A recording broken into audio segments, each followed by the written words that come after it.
Bienvenidas a un nuevo episodio del Olimpia Podcast. Venimos con una frecuencia muy hermosa de un episodio semanal, así que estoy muy contenta y estoy contenta que les esté gustando a ustedes y que estén del otro lado, que se copen, que me escriban. Saben que para mí es lo más importante del mundo, escuchar o leerlas más que escucharlas, leer sus comentarios y los mensajes que me mandan porque grabar un podcast se siente bastante solitario, así que tener ese feedback de ustedes es para mí lo más importante y a su vez ayuda a hacer crecer el podcast, que es lo que también queremos, así que gracias por eso. Hoy vamos a hablar de dos temas que saben que son quizás de los temas en los que yo más enfoco mi trabajo, que es el perfeccionismo y la autoexigencia, por un lado, y la duda en una misma o lo que dicen el síndrome de la impostora, la inseguridad en una misma, por otro lado. Dos temas muy grandes, que daría para mucho, pero tengo ganas de grabar este episodio. Tenemos la clase en unos días, que ya luego les voy a contar para las que no saben, tenemos la máster en unos días, pero tenía ganas de grabar esto, no tenía pensado que salga este episodio en realidad, porque tenía otro grabado. Pero el sábado di una clase a un grupo de mujeres emprendedoras, una clase muy hermosa, hablando justamente de esto. Y hoy también tuve la capacitación a un equipo de psicólogas y también salieron algunos de estos temas. Entonces dije, bueno, quiero grabar este episodio, tenerme un poco más en profundidad estos temas y ya luego, si les interesa conocer un poco más y algunos movimientos que pueden ayudar en el día a día, les voy a contar de la máster que vamos a tener. Quiero empezar este episodio con algo que probablemente no es nuevo para ustedes, pero para vos que estás del otro lado, pero que cuando lo miramos con más detenimiento suele incomodar bastante, porque ya deja de ser una idea general y empieza a volverse algo más personal. Quiero que te tomes un momento mientras escuchas esto para pensar en vos, en tu vida concreta, en lo que estás haciendo hoy, en las decisiones que quisieras tomar y estás postergando, o decisiones que estás sosteniendo cuando quisieras que sean otras, y que te hagas algunas preguntas con honestidad. ¿Alguna vez sentiste que no estabas a la altura de algo que tenías que hacer, incluso cuando desde afuera parecía evidente que sí lo estabas? ¿O cuando había otras personas que confiaban en que estabas preparada para eso y aún así para vos no estabas preparada? No desde una falsa modestia, sino desde una sensación en tu cuerpo, en una sensación real de inseguridad, de duda, de no terminar de confiar en tu propia capacidad. ¿O te pasó de lograr algo importante, algo que en otro momento habías deseado un montón, algo que incluso implicó esfuerzo, tiempo y dedicación, y aún así no poder disfrutarlo del todo? Porque una vez que conseguiste eso apareció un pensamiento que minimizaba eso que habías logrado. Pensamiento como, bueno, tampoco fue para tanto, me podría haber ido mejor, había gente que lo podría haber hecho mejor que yo, no es tan importante. O de vivir con la sensación de que en algún momento alguien va a descubrir que en realidad no sos tan capaz como el resto piensa que sos.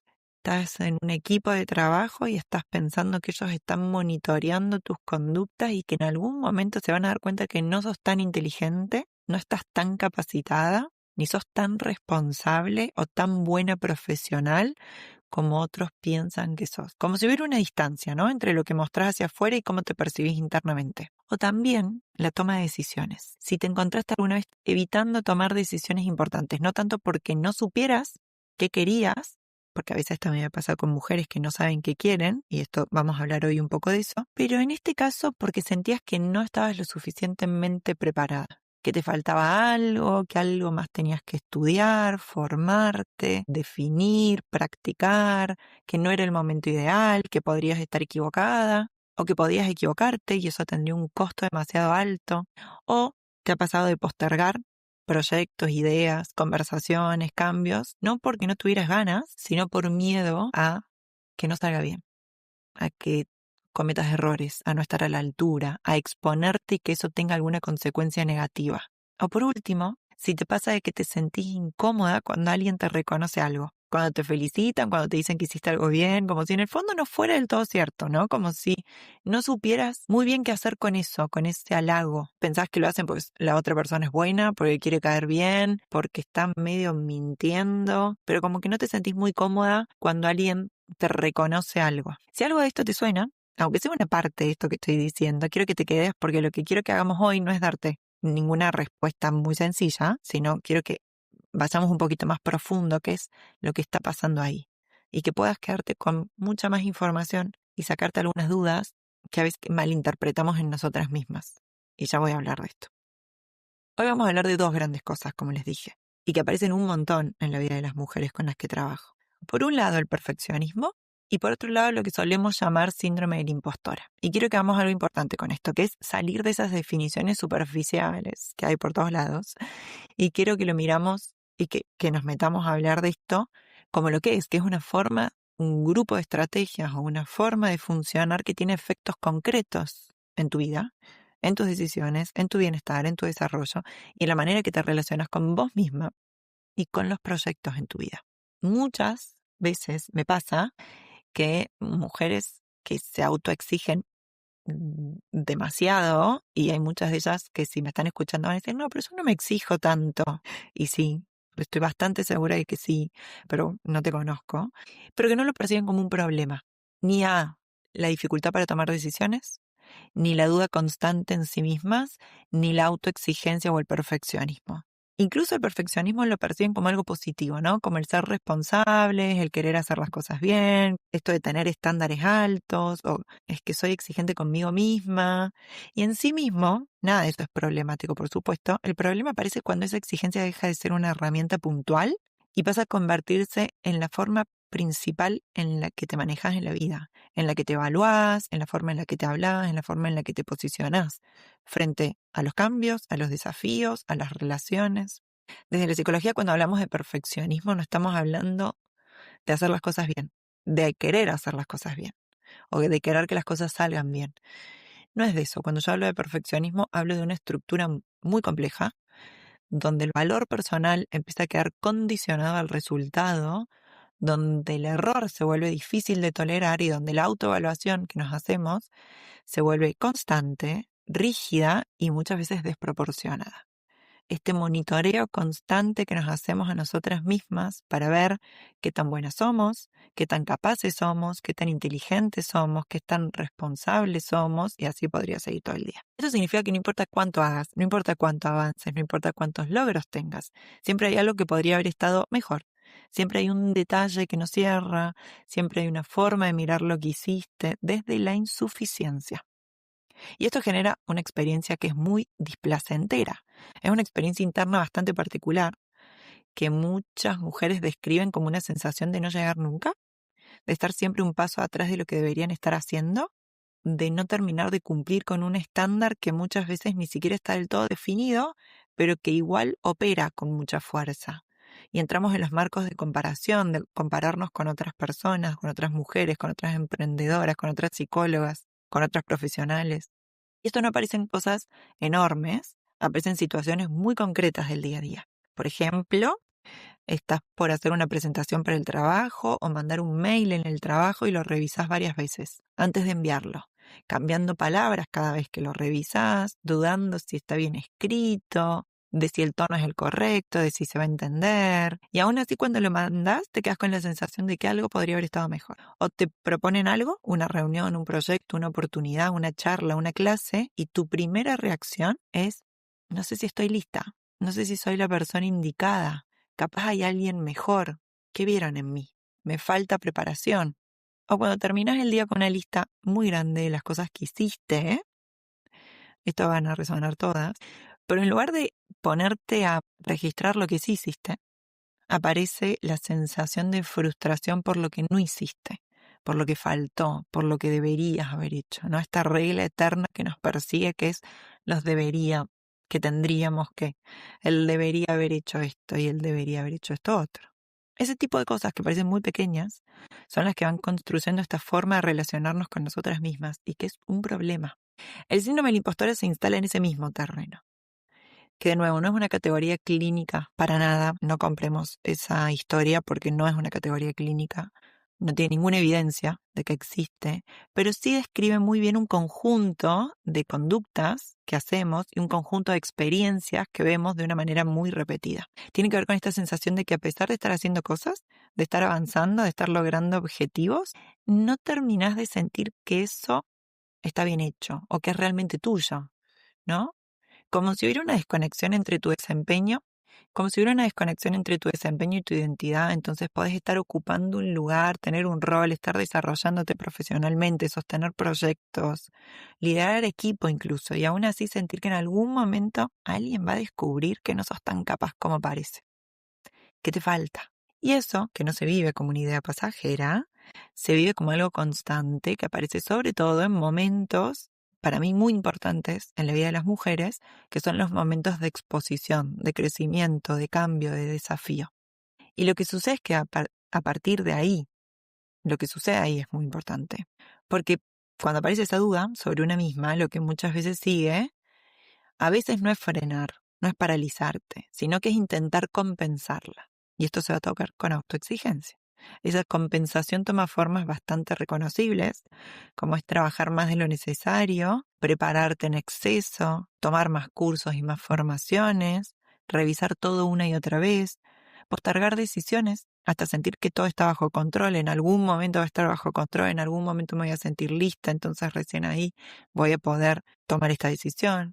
O evitas exponerte si no sentís que estás completamente lista, entonces perdés oportunidades. Y todo eso puede verse desde afuera como responsabilidad, como una persona comprometida, con dedicación, pero desde adentro se vive con una presión constante, con cansancio, con una sensación de estar siempre sosteniendo algo que cuesta un montón, que no es liviano, que trae tensión, que trae presión, que trae desgaste. Y esto para mí aparece mucho en mujeres que desde afuera se percibe que funcionan bien, tienen estudios, que trabajan, que sostienen responsabilidades, pero que internamente viven con una sensación de duda constante. Un ejemplo, digo que este es fácil de notar, es una mujer que llega a una reunión de trabajo o una reunión social y aunque tiene las habilidades sociales para estar en una reunión social o está preparada para estar en esa reunión de trabajo, se pasa toda la reunión pensando en si lo que dijo fue correcto, en si habló demasiado o en si habló poco, en si debería haber dicho algo distinto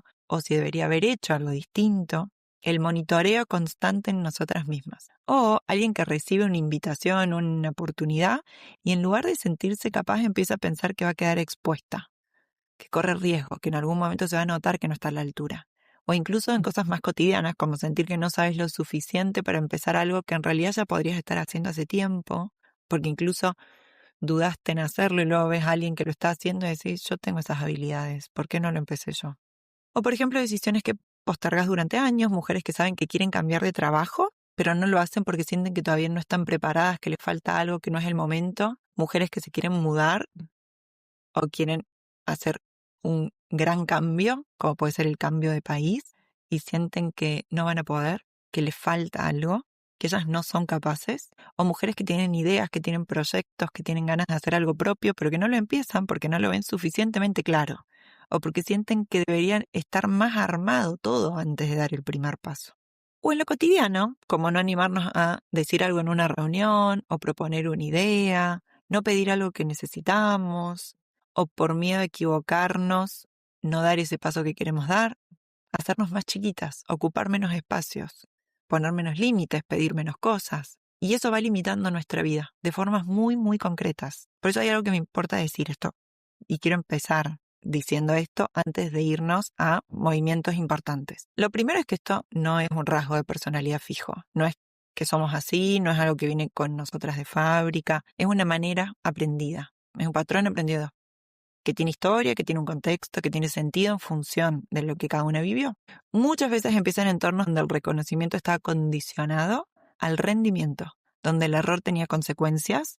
Las consecuencias no necesariamente tienen que ser de impacto y notarse un montón, pero la consecuencia puede ser que me retiraban un poquito de atención o un poco de cariño, donde había una comparación constante con otra persona de mi familia, o donde lo que hacías nunca era del todo suficiente, o donde el cuidado emocional no estaba del todo disponible, y frente a eso, adaptarse implicó exigirse.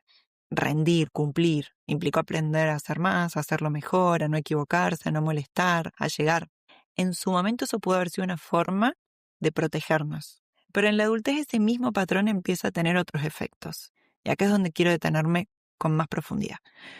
Porque esto no es una forma solamente de pensar o de sentir, sino que tiene costos muy concretos en la vida de las mujeres, en tu vida en particular, y muchas veces esos costos que no se ven de forma inmediata, pero se van acumulando en el tiempo y acabamos teniendo una vida con la que no nos sentimos bien. Uno de los primeros costos aparece en la toma de decisiones, en la dificultad para tomar decisiones.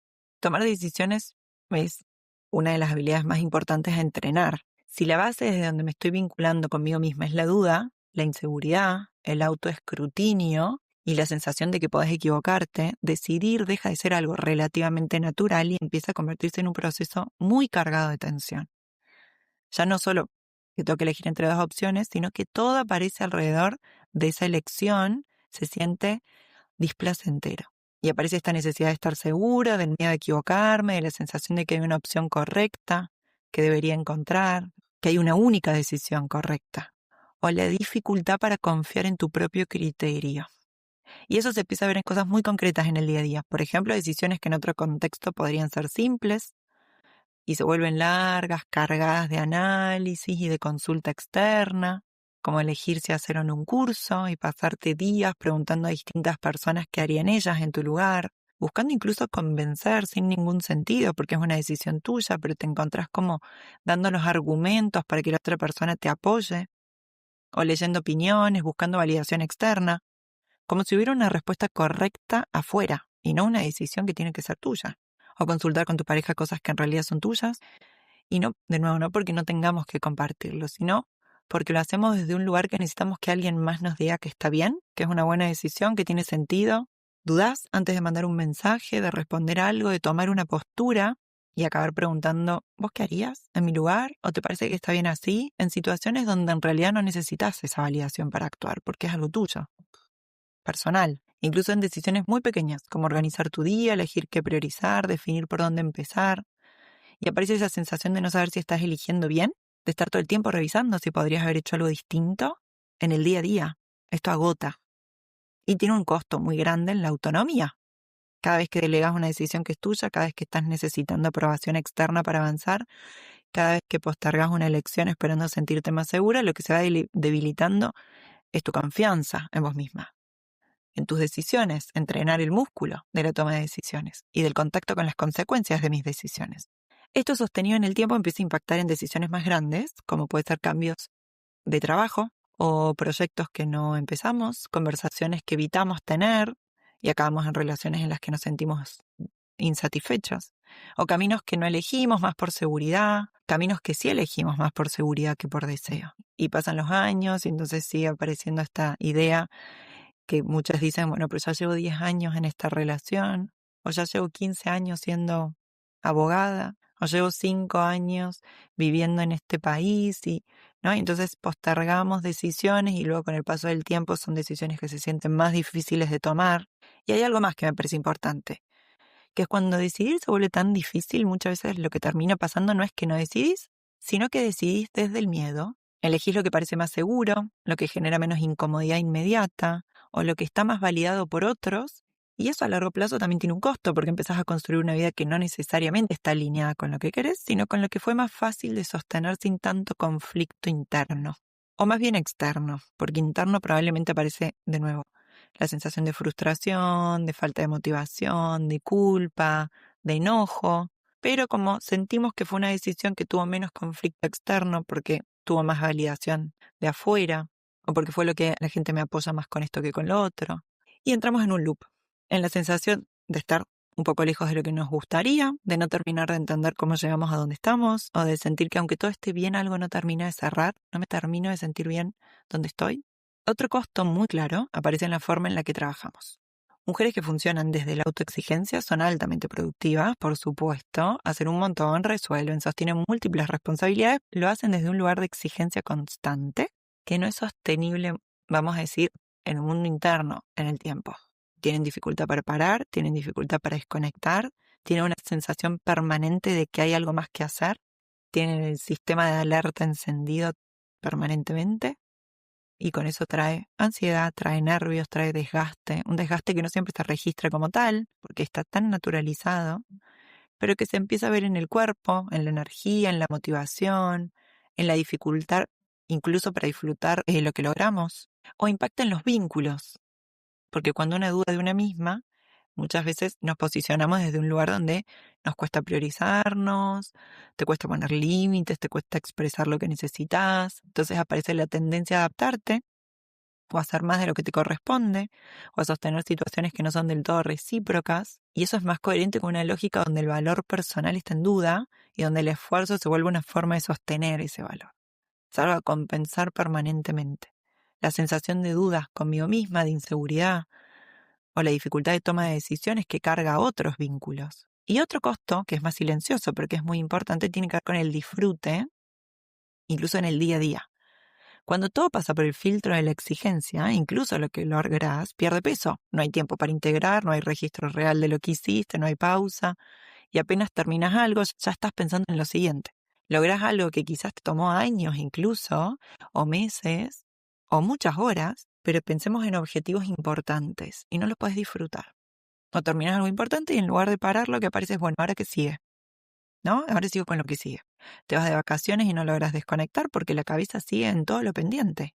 O logran algo que querían, como les decía, un gran proyecto, un cambio, un objetivo, acabar la carrera, hacer un cambio de trabajo, y rápidamente pierde valor porque el estándar se mueve.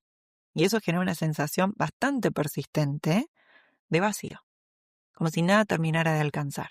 Y genera una experiencia muy particular que muchas mujeres describen como esa sensación de falta de disfrute, de vacío, de desconexión, de no terminar de disfrutar nada, de estar siempre en movimiento, pero sin una sensación clara de satisfacción. Y hay algo más que quiero sumar, porque muchas veces no se nombra tanto, que es cuando vivís en este modo de exigencia constante, también te afecta tu claridad mental, tu capacidad de pensar con perspectiva, de evaluar opciones, de tomar decisiones con cierta tranquilidad. Porque un sistema nervioso que está en alerta, que está tensionado, que está funcionando desde la presión, no tiene las mismas condiciones para procesar información que uno que no lo está. Ni procesamos información de manera flexible. Y eso también influye en nuestra vida, en lo que elegimos, en lo que evitamos, en lo que sostenemos, o en lo que dejamos pasar, porque ni siquiera tenemos tiempo de ponernos a resolver eso, aunque eso sea importante, porque estamos yendo a lo inmediato, a lo urgente. Por eso cuando hablo de perfeccionismo o de síndrome de impostora, no estoy hablando de algo menor. Para mí es uno de los temas fundamentales y algo de lo que necesitamos trabajar permanentemente en nosotras. Estamos hablando de una forma de funcionamiento que puede estar organizando gran parte de tu vida sin que lo estés registrando del todo y que tiene efectos reales en cómo vivís. Probablemente, si estás escuchando esto y algo te hace sentido, no todo, pero una parte sí, eso ya es muy importante. Al menos, como siempre digo, el primer paso es poner luz, prender la luz de la habitación, mirar dónde estoy, reconocer que lo que estoy haciendo puede no estar funcionando como quisiera. Pero como siempre les digo, notarlo no alcanza, es el paso, pero no alcanza. Para quedarnos solo en la comprensión, en el insight, no cambia demasiado. Hay algo importante que quiero invitar a hacer, ¿sí? Que tiene que ser con empezar a hacer estos cambios. Todo esto que estamos viendo hoy, el perfeccionismo, la duda constante, la para tomar decisiones, la sensación de no ser suficiente, como todo no se cambia solo entendiéndolo, pero puedo empezar a hacer cosas en el día a día que me vayan sirviendo. Y por eso armé la masterclass del 7 de mayo. Le puse dejar atrás el perfeccionismo y el síndrome de la impostora, 5 cambios prácticos para crear una autoestima duradera. Siempre, todos los años, hago una masterclass gratuita antes de abrir las puertas de mi programa Autoconfía. Y es un espacio donde bajamos todo esto a tierra, donde lo vemos aplicado a la vida concreta y donde empezamos a trabajar con cambios prácticos, estrategias reales, herramientas que podemos empezar a incorporar en nuestro día a día. A día de hoy, que lo estoy grabando a este episodio, ya somos más de 1.500 mujeres registradas. Estoy muy contenta y eso también quiero que lo tengas en cuenta. Que va a ser la única masterclass que dé este año, porque va a ser la única vez que abra las puertas de Autoconfía este año. Abro las puertas de Autoconfía una vez al año, o sea que la próxima va a ser en 12 meses. Así que si esto que estás escuchando te suena, si sentís que te ves en algo de esto, quiero invitarte a que te sumes. Voy a dejar el link en la descripción del episodio, o las que saben cuál es mi página web, que es olimpiaconhlfinal.com. Ahí está toda la información de la masterclass, o en mi Instagram también está el link para que se puedan sumar. Me va a encantar que se sumen. Vamos a hacer un montón y vamos a ver un montón de cambios. Va a haber espacio para preguntas. Va a quedar la grabación para quienes se sumen. Así que si querés, te registras ahí. Si no puedes estar en vivo, te voy a mandar la grabación ese mismo día para que lo puedas mirar tranquilo. Pero para quienes estén, como siempre les digo, sorteo una plaza, un lugar para Autoconfía, con las que estén en directo, porque bueno, también quiero dar la oportunidad de que quienes se sumen también puedan estar en Autoconfía y que la barrera económica no sea un problema. Así que si hay algo de esto que les sonó, las voy a ver el 7 de mayo ahí y nosotras nos vemos en el próximo episodio.